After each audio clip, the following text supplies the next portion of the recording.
Hi, and thanks for joining me. Today, we're going to take a look back. I've personally selected some of my favorite episodes that aired during this past year. Along the way, I'll update you on what's been happening in the lives of some of my guests. Let's start with the Davert family. They receive attention wherever they go, in part because of the caravan they form. I had the sheer joy of meeting this unique family last fall. Here's their story. Missy Davert is only 2 feet 11 and a half inches tall and has been living with a condition called osteogenesis imperfecta. The brittle bone condition has caused her to have well over 200 fractures throughout her life. At a young age, Missy's parents instilled in her the belief that no task was too challenging for her to accomplish.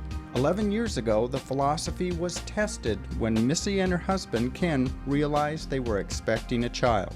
I've been raised by some great people. My mom and dad have a lot of faith and believe that anything's possible. And that's the philosophy they raised me with, and I've carried all my life. When you found out you were pregnant, that must have been a very uncertain time for you. It was. My husband and I have been married about 6 years, and we never planned to have children. It's something I always wanted to do, to be a mom, but whenever we would think of that, we would just kind of look down at my belly and say, oh, there's no way a baby would ever fit in there. And so we kind of always put the idea at the back of our mind and, never really pursued that at all. And one day, quite by surprise, we found out that I was pregnant. And it was very scary for us because we did not know what to expect at all. I didn't know of anybody with my disability that had a baby at the time, and so I didn't even know if it would be possible. Before seeking the help of Dr. Wechter, Missy met with many other doctors. Several advised her to abort at least one of her babies. They said she'd never be able to successfully carry both children. But Missy never contemplated making that terrible decision. She was relieved to meet Dr. Wechter, whose pro-life beliefs add to his passion for helping mothers and their unborn babies. When doctors told you to abort the twins, how did that make you feel? What was your response to them? Of course, it was our responsibility to look at the situation in a whole, so we had visited many doctors during the pregnancy, and one did in particular tell us, strongly advised us, that we would not be able to carry both to term, and that in order to at least let one survive, we should let one go. What did you say to him? Absolutely not. No. Now, did you take the twins in to show him that he was wrong? I think they've heard since then. Yeah, the good news. Yeah. Yeah, no, God gave us both of these beautiful children. And when you look at them today, I look at them and I say, wow, which one wouldn't have been here if we had made that decision? And that would have been awful. Missy and Ken Davert have been married for 17 years. Ken's disability, cerebral palsy, made his decision to have children complicated. But like Missy, he never wavered in their resolve not to abort their children. What would you say has been the most profound way that your children have affected your life? Their attitude, their can-do attitude. They have a different disability than I do, and I know sometimes their challenges are greater than mine, but they never complain. They have a good attitude, and when you have a good attitude and a good outlook on life, that's what makes the difference. Whatever happens, happens. But just have that positive belief that you can do what you set your mind out to do. Austin and Michaela are now 11 years old. They get along well and are both honor roll students. Michaela loves to play on the computer.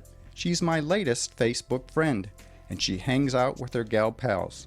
Austin found a unique passion for flying airplanes. They have both been instilled with the belief that just because you're different doesn't mean you can't accomplish your dreams. During filming, I formed lasting friendships with many of my guests.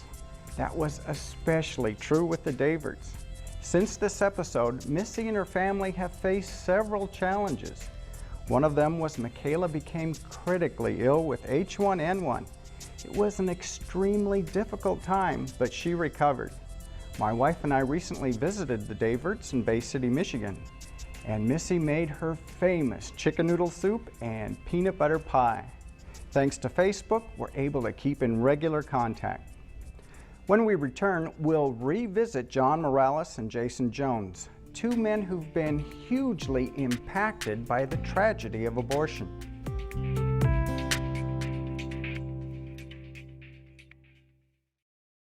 Thank you for inviting us into your home. Each week we feature real people who deal with real-life issues head-on. Some of their experiences are uplifting, while others will break your heart. But in the end, the message is clear. Those who follow biblical principles on the issues of life are blessed. Become a partner with us in providing a positive, life-affirming message to help change the way the next generation values innocent human life. Please consider a generous gift to help offset the costs of producing this important quality programming. You can donate on our secure website at facinglife.tv or by calling the phone number on your screen during normal business hours. Together, we can make a real difference for life.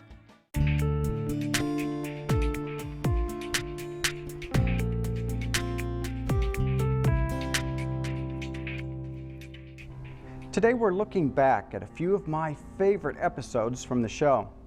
For every abortion that takes place, and there have been over 50 million of them since 1973, there's a man involved. This next episode covered an issue near and dear to my heart.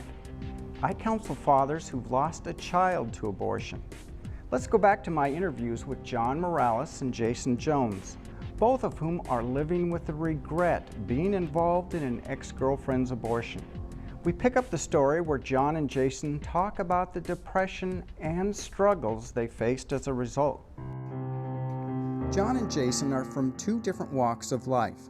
John, a successful sports reporter, and Jason, a high school dropout who joined the Army and later went on to obtain his degree and influence leaders in all facets of life. They both have one thing in common. They're men who have lived with the regret of losing a child to abortion. When did you first notice that things were changing, that you were having emotions you hadn't had before?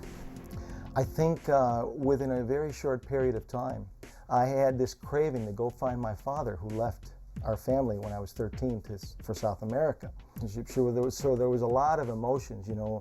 The love of a son and a father is something that could never ever be separated. Throw in the abortion, and I went into just a horrible depression. I remember I felt sad. I felt like a dark cloud over me. I felt very, very depressed. Instead of drinking lots of beer, I just drowned myself in ice cream, and I gained about 30 pounds. And basically, you know, was out of a job because the station that I was working with had been sold. So this was, you talk about a snowball effect. So my father, the abortion, and being out of work at that time. Now, did you equate all of this depression with that past abortion? Oh, I knew that there was definitely a connection. Was there any point in time where you said, wow, this has really impacted my life? No, I didn't know that it impacted me profoundly until much later. In fact, I would get angry when I first, because I was not a Christian, I was an atheist. I just became a Christian 5 years ago, so for 12 years in the pro-life movement, I was an atheist. And when I would hear Christians or others say that, you know, abortion really affects men and it really affects women in profound ways, I would say it affects women. It doesn't affect men, and I would act out in I would get very angry. You know, it was affecting me, and it affected me immediately. Some ways that were good, some ways that were not so good. You know, my first year in the Army, I got 5 Article 15s for fighting. 3 of them were for somebody telling me they were pro-choice. One of them is sergeant, so that's not good. It wasn't until, I'd say, 5 or 6 years ago that I would have admitted that it did impact me. Jason's regret and path to healing has played out in a unique way, whether it's in politics, in arts and entertainment, as the co-executive producer of the acclaimed film Bella, or on the grassroots level. Jason's life is dedicated to ending abortion in the U.S. I often run into him at various pro-life events around the country, and his passion is as strong as ever. So would you say the abortion was a defining moment in your life, that you were one way before the abortion and a different person afterwards? I was a child, yeah, I was a child before the abortion. And since the day of that abortion, since the day I found out, every minute of my life, I've been focused on that. All my vacation time at work is used to travel and speak and organize for the pro-life movement. We don't use it for vacation, and I look at everyone I know, all of my friends, my wife, everything in my life has come through the pro-life movement. Do you think abortion is something that a guy should just deal with and move on and forget about it, leave it in his past? No, because it doesn't stay in your past. You have to deal with it every day. Over the past several years, there's been a growing movement, a network for men who are dealing with the impact of abortion in their lives. We're grateful for men like John and Jason who willingly share their experience with abortion and reveal how it emotionally impacted their future decisions and worldviews. Coming up, we'll meet Abby Johnson, a former Planned Parenthood employee whose life and heart changed after witnessing an abortion procedure.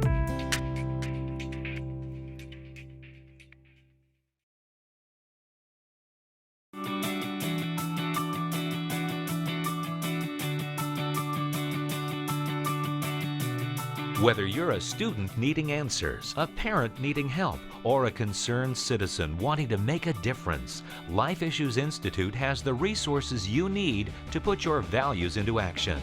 Life Issues Institute is an international educational organization committed to protecting innocent human life. Life Issues Institute knows what it takes. That's why millions throughout the world turn here for help. Life Issues Institute has authored more pro-life publications than any other entity in the world, and its materials are printed in over 30 languages. Radio broadcasts, newsletters, and a website filled to the brim with the answers you're looking for are just a click away. Go to facinglife.tv and click on the link to Life Issues Institute to find out more about how you can change the heart of a nation.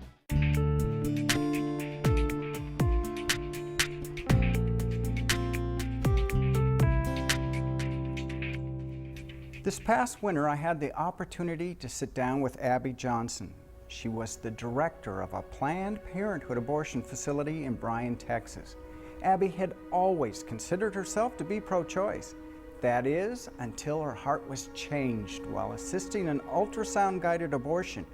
Here's her powerful story. In her 8 years at Planned Parenthood, Abby had never participated in an actual abortion. She only took part in the counseling before women had the procedure. But Abby's heart and her position changed dramatically one fateful day when she took part in an early abortion procedure. It involved a suction abortion guided by ultrasound through the entire procedure. It was then that Abby's assistance was needed. Most Planned Parenthood clinics and most large abortion facilities do not do ultrasound guided procedures because they take about 5 minutes longer. And in a abortion facility where you're trying to do anywhere between 30 and 40 abortion procedures a day, that extra 5 minutes could eat up some time. And so even though it's safer for the woman, they're not willing to give up that extra 5 minutes. So, but this doctor, the woman that he was doing this procedure on, was 13 weeks pregnant, and he had chosen to do her abortion through ultrasound guidance. And so he needed an extra set of hands, literally, to hold the ultrasound probe in place on her abdomen during the procedure.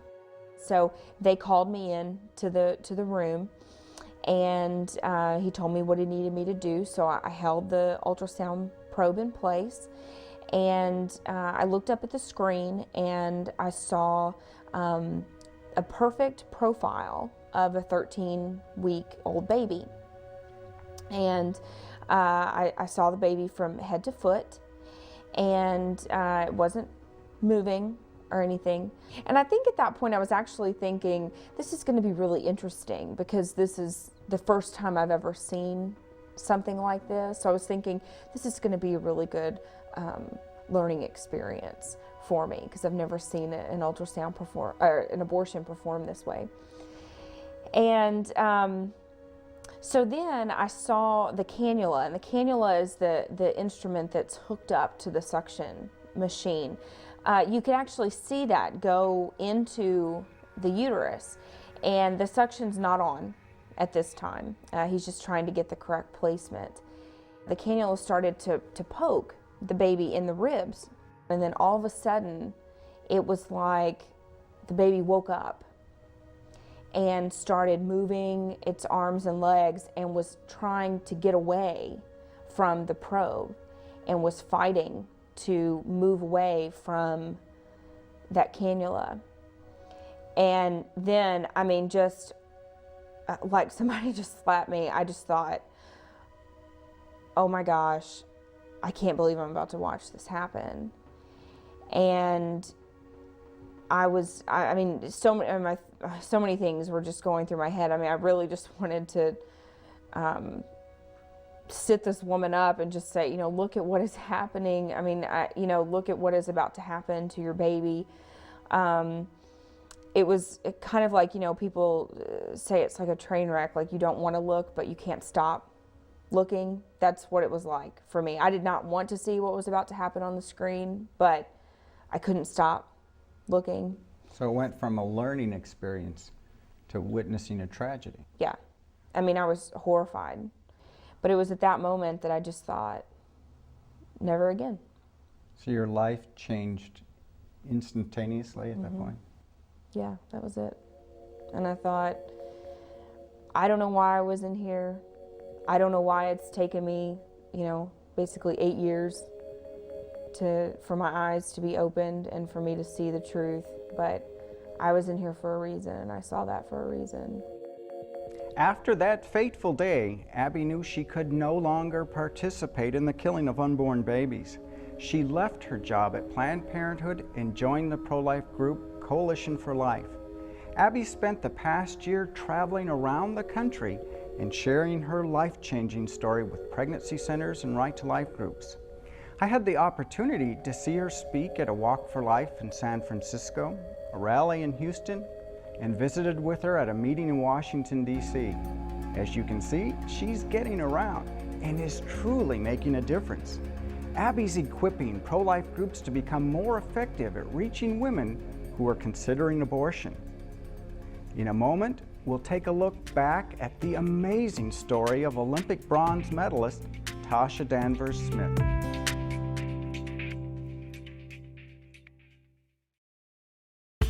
Look around you. Every day, heroes abound in our country.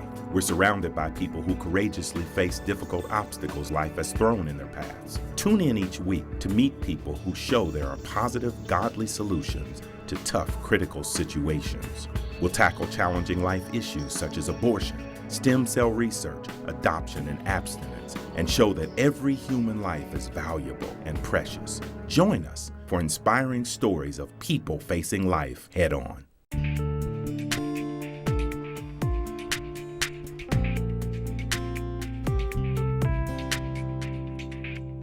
A few years ago, I had the opportunity to meet England's #1 hurdler, Tasha Danvers Smith. Tasha and her husband, Darrell, who is also her coach, were training for the 2004 Olympics when they found out they were pregnant. Tasha and Darrell decided to put their Olympic dreams on hold and focus on their family, despite intense criticism from other athletes. 3 years later, after having a beautiful boy named Jaden, Tasha, with Darrell's help, worked her way back into the Olympic finals. Here's where we pick up their story. Jaden is now 4 years old, and Tasha says she doesn't regret their decision to give life a chance. The reward for their commitment to life and track paid off when Tasha made it to the 2008 Olympics in Beijing. Take us back to the race in Beijing. Now, what went through your mind as you got into that starting block? You know, I was very relaxed, and very happy with what I'd achieved so far. There was no pressure on me. Nobody had been ringing my bell before the Olympics saying I was destined or, to get a medal or a clear favorite. In fact, I don't think anybody thought I would make it out of the heats. So for me to be in the semi-final and then in the final, it was already a job well done. So even if I'd come dead last, there was like no shame in my game. So I had nothing to lose and nothing to worry about. I just stepped to the line and I already knew that I'd done this before. I mean, I've stepped to a start line before. I've stepped before 10 hurdles and one lap of the track before. I've been in the Olympic final before. So there was nothing to lose and everything to gain. All I had to do was go out there and stay calm and controlled as I had done in the previous rounds. And I was just happy to be there. When you crossed the finish line, did you know you had medaled? You know what? I thought that I had medaled, but I've seen so many situations where someone thinks that they've medaled and they didn't see someone in lane 9 or they didn't